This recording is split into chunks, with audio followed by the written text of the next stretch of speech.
Outro exemplo para confundir um pouco mais a cabeça aí para ajudar. A empresa pede para o funcionário dar um ônibus, dar o frete para ele ir e ele voltar. E nesse trajeto, ida e volta, ele sofre um acidente. Qual é a responsabilidade da empresa? Ela é objetiva ou subjetiva? No acidente de trajeto, eu forneço uma van para levar e buscar vocês. De repente sofre um acidente lá e você machuca, perde um dedo, acontece alguma coisa. A responsabilidade nesse caso, ela é objetiva ou subjetiva?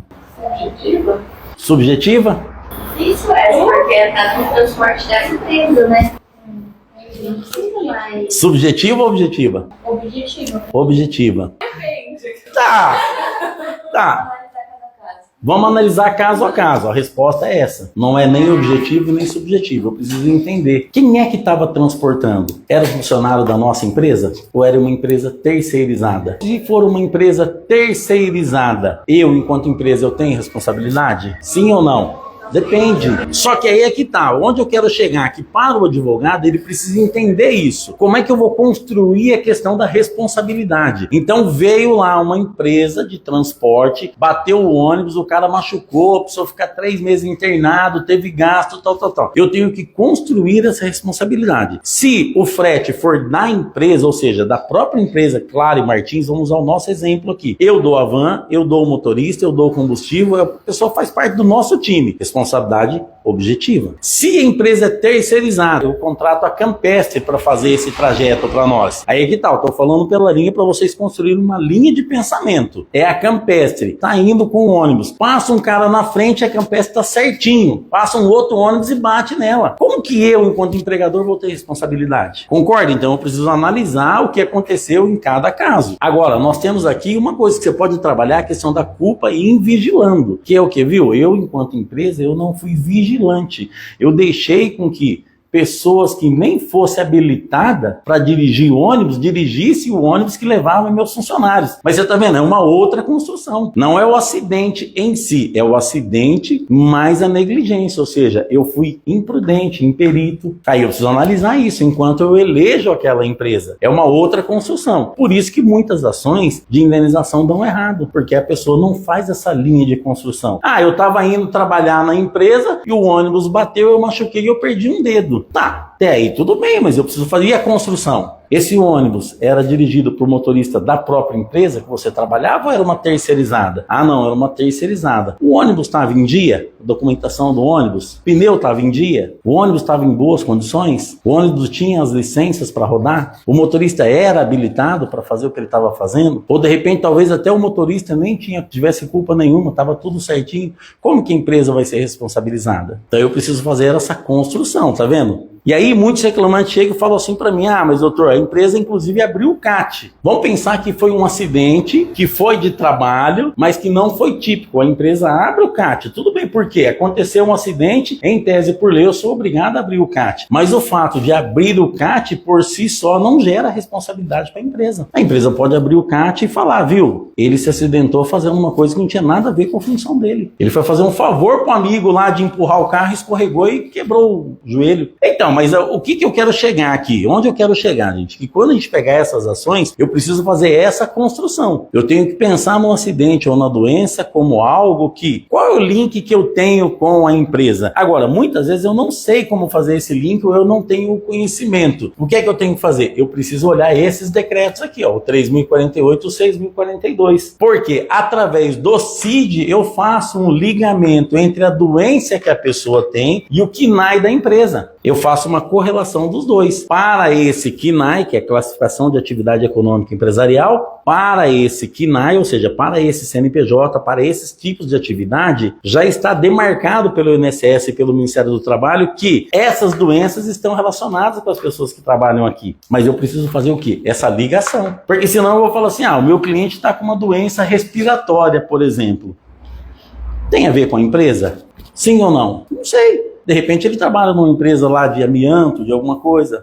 Tem um comentário aqui do advogado Rodolfo Coelho. O CAT, na verdade, é uma proteção à empresa. A empresa não deveria ter medo de fazer. Exatamente, doutor Rodolfo. Parabéns, é isso mesmo, viu? E eu percebo que a maior parte das empresas tem medo de abrir o CAT. A maior das empresas não querem abrir o CAT. Mas o CAT é uma proteção, porque ali, como o doutor falou, ela vai relatar tudo o que aconteceu, da forma que aconteceu, sobre a ótica da empresa. Agora, muitas empresas não querem abrir o CAT. Se a empresa abre o CAT, mas não tem afastamento, já não gera estabilidade. Eu já tenho uma versão a favor da empresa. Agora, veja lá, para você que está advogando para o reclamante, é importante que você faça essa construção aqui. No INSS, nós temos dois tipos de benefício. O que ela mandou? Fala, Maria, seja bem-vinda, minha querida. Bom dia, bom dia. Concordo com o senhor Rodolfo. Esse é o meu argumento sobre. Exatamente. Tem muita empresa que não quer abrir o CAT, porque tem medo. Esse já é meio responsabilidade, né? Exatamente, mas o CAT por si só não gera responsabilidade nenhuma. Se foi atípico, a empresa não tem responsabilidade. Em tese, né? O reclamante teria que provar a responsabilidade. Aí eu tenho que fazer uma construção. Aí você tem que pensar agora em duas situações. No INSS, quando a pessoa entra com um pedido de auxílio-doença, ou seja, o afastamento, vamos sempre pensar em duas coisas. Lá, só cabe esses dois benefícios aqui, ó. B31 e B91. Entrei com pedido de afastamento no INSS. Ele vai abrir essas duas hipóteses aqui. B31 ou B91. Qual que é a diferença? Esse aqui é o comum. Auxílio-doença que a gente chama de comum. Esse aqui é o auxílio-doença acidentário. Então, nós temos o comum e o acidentário. Agora, veja bem, o reclamante, quando ele vai ao INSS e faz o pedido, às vezes ele não sabe fazer o pedido corretamente. Quando é acidente típico, a própria empresa abre. Ela pode abrir lá, via empresa, ela já abre o B91. Detalhe, né? Muita gente não gosta do B91 e vou explicar o porquê. Esse B91 é o que gera estabilidade para o reclamante. Então, o B31 por si só não gera estabilidade. Então, quando a pessoa traz para mim um CAT, eu olho o CAT, eu já tenho que imediatamente pedir o que para ela? Eu quero o seu CNIS, eu olho o CNIS, aí eu vejo o CAT, mas eu vejo o CNIS lá, aqui, acidente de trabalho, só que aqui afastamento por B31. Automaticamente eu já tenho o direito à estabilidade? Não, eu preciso entender isso aqui, ó. Por que foi aberto o B31 e não o B91? E para o reclamante, para você que advoga para o reclamante, é interessante você saber muito essa regra do jogo, porque o B91 ele traz estabilidade e a empresa precisa continuar depositando fundo de garantia. Então, se esse reclamante aqui fica aposentado por invalidez, se ele fica um tempão afastado, 1 ano, 2 anos, 3 anos, 5 anos, às vezes a lesão é tão grave que a pessoa fica afastada por um bom tempo. O que acontece? Eu tenho que depositar o FGTS durante todo o período que ele continuar afastado. E vou além ainda, às vezes na convenção coletiva da categoria tem alguns benefícios que a pessoa que se afasta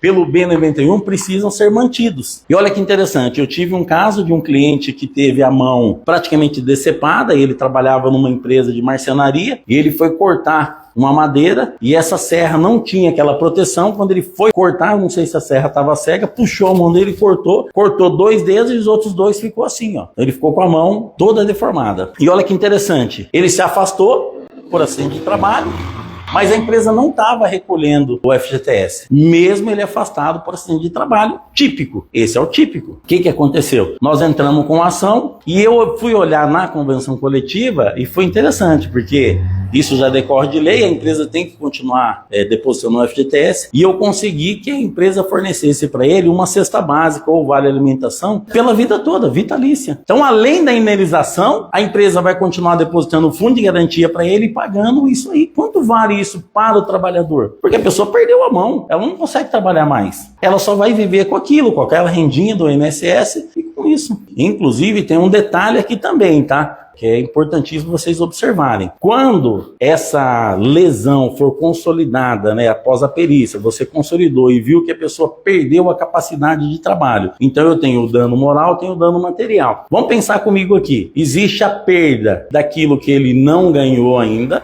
ou seja, ele poderia ganhar, então eu tenho uma perda de... Não seria perda de uma chance, né? Mas eu teria uma indenização pela pensão. A pensão mensal vitalícia, ela é calculada de que forma? De acordo com o grau da perda da doença. É um pouco complexo também. Então eu perdi 50% da minha capacidade de trabalho, então eu tenho 50% de indenização por todo o período de expectativa de vida. Eu, Fabiano, tenho 46 anos. A expectativa de homem vamos pensar que seja 80 anos. Então, essa diferença salarial vezes a expectativa de vida. Inclusive com 13º, férias, com tudo. Então, é um cálculo monstruoso, certo? Esse é o primeiro ponto. Agora, vamos pensar, eu tenho outro problema aqui. A pessoa ficou afastada só 2 anos, mas nesses 2 anos que ela ganhava R$6.000 no INSS, na empresa, e quando ela afastou, o INSS, pelos cálculos lá, colocou para ela receber 2.500. Esses 3.500, e essa diferença? Eu tenho que fazer um pedido também específico para que a empresa seja condenada a pagar essa diferença para o reclamante. Tá vendo? Então, vai desmembrando várias coisas. Agora, eu tenho que fazer os pedidos para o juiz e embasar. Fala, excelência, o reclamante teve uma redução da sua capacidade de trabalho e o reclamante teve prejuízo financeiro. Porque se ele estivesse trabalhando, ele estava ganhando 6.000. Afastado pelo INSS, ele só ganhou 2.500. E essa diferença de 3.500, quem tem que pagar? A empresa. Então eu peço as indenizações de forma sucessiva. Se não me der essa, eu quero essa. Se não me der essa, eu quero essa. Então vem dano moral, dano material, dano estético, pensão mensal vitalícia e aquilo que eu também deixei de ganhar.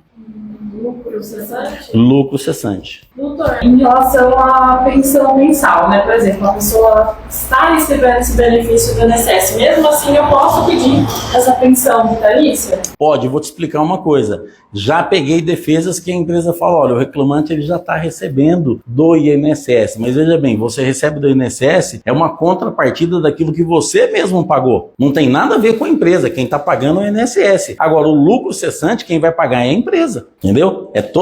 São fundamentações diferentes. Não tem nada a ver aquilo que eu vou receber do INSS, eu recebo por aquilo que eu pago, porque quando você é registrado, é descontado 11% do seu salário e 20% que a empresa que paga. E existe advogado trabalhando essa tese também, que a empresa já paga o INSS para ser uma seguridade social, mas isso não tem colado. A doutrina majoritária é a empresa tem que indenizar o funcionário. E aí é onde eu pego, se não me falha a memória, artigo 157 da CLT que fala que compete às empresas manter um ambiente de trabalho livre, sadio, de doenças e de acidente de trabalho, de riscos ocupacionais. Agora, sendo o Brasil, as empresas fazem? A maior parte não. Tem muita gente que trabalha certinho, que faz, que é legal. Tem muita empresa que trabalha certinho, que faz análise dos riscos ambientais, análise dos riscos ergonômicos, mas tem muitas empresas que não fazem. Então eu faço uma construção aqui. Não é só eu jogar lá, olha, eu tenho direito à indenização porque foi aberto o CAT, porque o acidente foi dentro da empresa. Eu preciso analisar sobre esse manto aqui. Excelência, o acidente foi típico.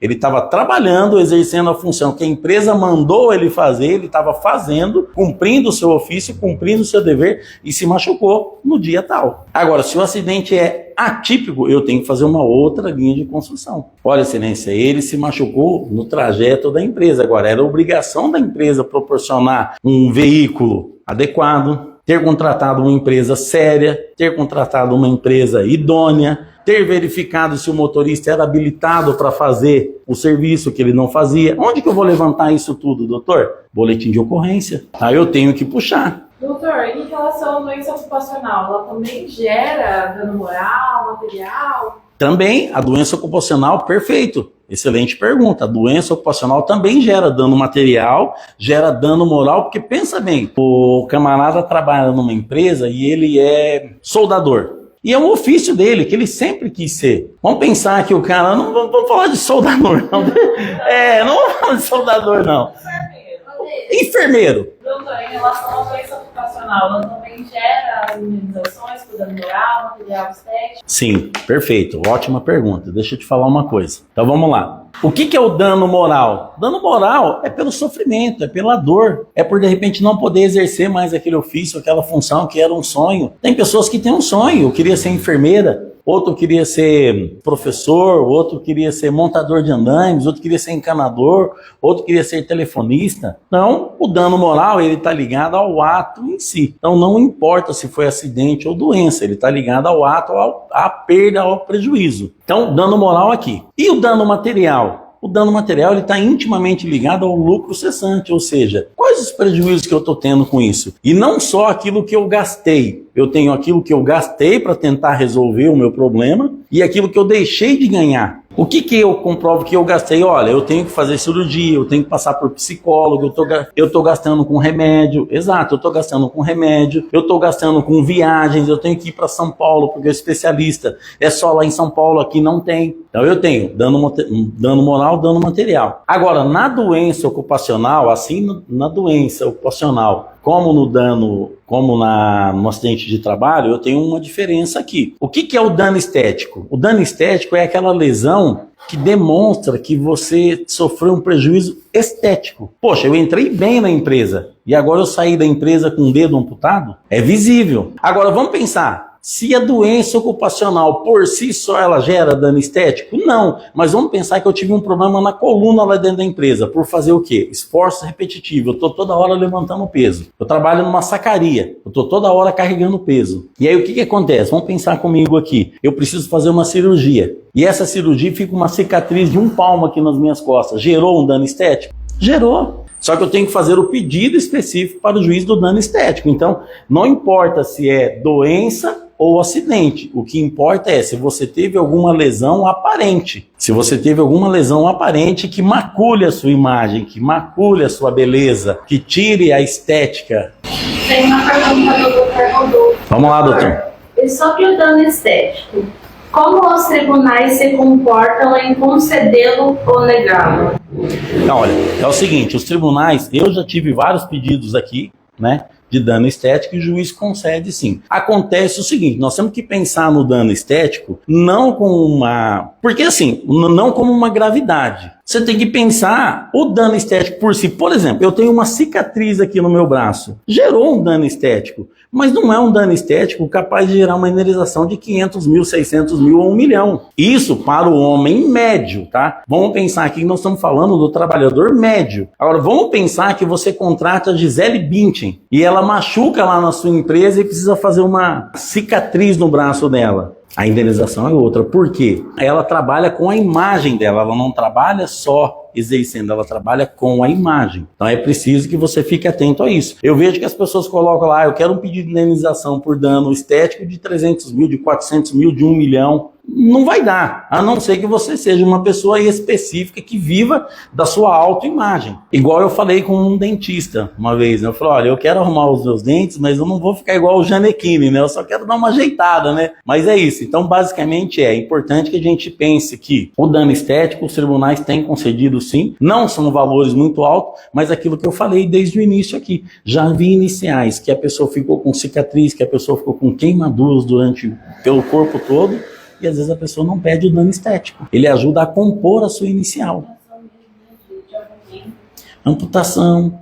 Que pensa uma pessoa que teve eu estava atendendo um cliente esse tempo atrás e ele caiu um produto nele lá e queimou as 2 pernas dele. Ficou como se tivesse queimada com fogo. Cara, é terrível. Como é que essa pessoa vai na praia? Então eu faço uma construção. Como que essa pessoa vai à praia, excelência? Passear. E aí eu pego fotos dele passeando na praia com a família e coloco no processo. Então é uma construção, tá vendo? Tudo que a gente vai fazer em processo, nós temos que pensar na construção. O que é essa construção? Preparação, início, meio e fim. Muitas pessoas ou não colocam, ou quando colocam, não fazem essa construção lógica. E se você não faz a construção lógica, a sua sentença vai ser de improcedente. E interessante, eu não sei se vocês sabem, mas mais de 80% das ações que são protocoladas na Justiça do Trabalho são julgadas improcedentes. Improcedentes, totalmente improcedente. Por quê? Porque muitos advogados não estão fazendo essa construção lógica. Faz muito generalizado, entendeu? Então assim, se você faz muito generalizado, às vezes porque você não é da área, eu te entendo. Eu também já fiz assim um dia. Mas é importante que você busque a sua especialização, que você busque conhecer a regra do jogo. Porque tá aqui, ó. Eu dei muita dica aqui que o advogado comum, o advogado médio, ele não consegue se sobressair. Por quê? Se eu não conhecer, por exemplo, os ditames da Lei 8.213, do Decreto 3.048, do Decreto-Lei 6.042, eu não consigo fazer essa construção lógica. Eu não consigo atingir a finalidade de imputar à empresa a responsabilidade objetiva objetiva, que é esse o nosso grande trunfo. Porque se a responsabilidade é objetiva, eu não preciso nem provar, eu já imputo à empresa. Agora, se é subjetivo, eu tenho que provar. Então eu preciso entender aqui do ônus de prova para saber o que é subjetivo, o que é objetivo. E a partir dessa aula de hoje, a partir dessa linha de construção, você já vai ter uma ideia muito mais clara sobre como construir. Sobre que perguntas eu devo fazer, sobre quais documentos eu tenho que buscar. E olha que interessante, essa semana mesmo nós atendemos um cliente, né? Interessante que o cliente, ele estava andando pela empresa e entrou um prego no pé dele, eu acho que o prego estava enferrujado, e o que aconteceu? Ele foi para o médico e depois de um certo tempo teve que amputar a perna. Ainda assim, com esse acidente típico, com essa lesão que houve o agravamento, a empresa não abriu o CAT. Olha que interessante, a empresa não quis abrir o CAT. Como é que eu vou começar a minha construção? Como é que a gente vai começar a construção desse caso? Primeira coisa, nós vamos solicitar o prontuário médico dele. O que esse cidadão falou quando ele chegou no hospital? Vai estar lá na ficha médica dele. Porque se eu não tenho o CAT, eu não tenho a prova cabal de que aconteceu dentro da empresa. Agora, lá no hospital vai ter, porque ele vai falar, doutor, eu estava andando lá, provavelmente eu não tinha o sapatão, porque ele já relatou para mim, ele não tinha o sapatão correto, que era especial para trabalhar naquele chão de fábrica, e lá vai estar escrito o que aconteceu. Tá vendo? Então eu começo a fazer uma construção, senão é provável que a sua ação seja julgada improcedente. E aí você faz aquele baita trabalhão e de repente não consegue chegar a lugar nenhum. Sai do nada e vai para lugar nenhum. E não é isso que a gente quer. A gente quer que vocês todos, que nós estejamos preparados, que a gente conheça a regra do jogo, que quando você chega para uma sala de audiências, quando você vai para uma mesa de audiência, você saiba o que você está falando, você saiba o que você vai enfrentar, você saiba as perguntas que precisa fazer. Porque se você fizer 3 perguntas e o juizinho deferir as 3, o jogo acabou para você ali. O jogo acabou. Eu já vi vários advogados passando por essa situação. Agora, veja bem, eu posso fazer 3 perguntas e o juiz indeferir, mas desde que faça parte da minha estratégia. Tem que ser estratégico, eu tenho que ser cirúrgico. Olha, eu vou fazer essas 3 perguntas aqui, o juiz vai indeferir, mas depois eu vou fazer essa. Então eu começo como um bobo e depois eu mostro que eu não sou bobo, eu sou um profissional. Agora, se você começa uma audiência como um bobo e termina como um bobo, todo mundo ri da sua cara. E as pessoas riem mesmo, é normal, já riram de mim. Já riram de você em audiência? Não, já riram de mim. Nas primeiras audiências, a pessoa ria de mim. Porque eu falava coisas sem saber. Eu fazia perguntas inoportunas, perguntas inadequadas. Me lembro de uma vez que eu estava fazendo uma audiência aqui em Paulínia e a advogada de uma empresa, de uma multinacional, me chegou e ofereceu um acordo. Inclusive, eu estava pensando num valor, ela falou um valor até maior, que eu tenho uma regra de nunca falar o valor que eu quero, né? Eu não falo, nunca falei. E ela chegou e me perguntou, a gente poderia fazer um acordo? Eu falei, vamos fazer. Aí eu falei assim, qual o valor que vocês têm, irmãos? Aí ela falou. Era o dobro do que eu queria. Na época, acho que era coisa de 20 mil reais. Isso há muitos anos, né? Ela falou assim, doutor, mas eu só faço o acordo se for por mera liberalidade. Eu falei, tudo bem, pode ser. Só que no meu íntimo, eu não sabia o que valor para encerrar a causa. Agora, vamos lá. Vamos pensar que eu estou falando em um reconhecimento de vínculo e eu faço um acordo de mera liberalidade. Isso tem um prejuízo enorme para o seu cliente lá na frente. Ele reflete na vida dele, ele reflete para uma aposentadoria, ele reflete para uma pensão por morte para a esposa, ele reflete em tempo de contribuição. Muda todo o jogo da vida do seu cliente. E tudo bem se você fizer, mas você tem que saber o que você está fazendo.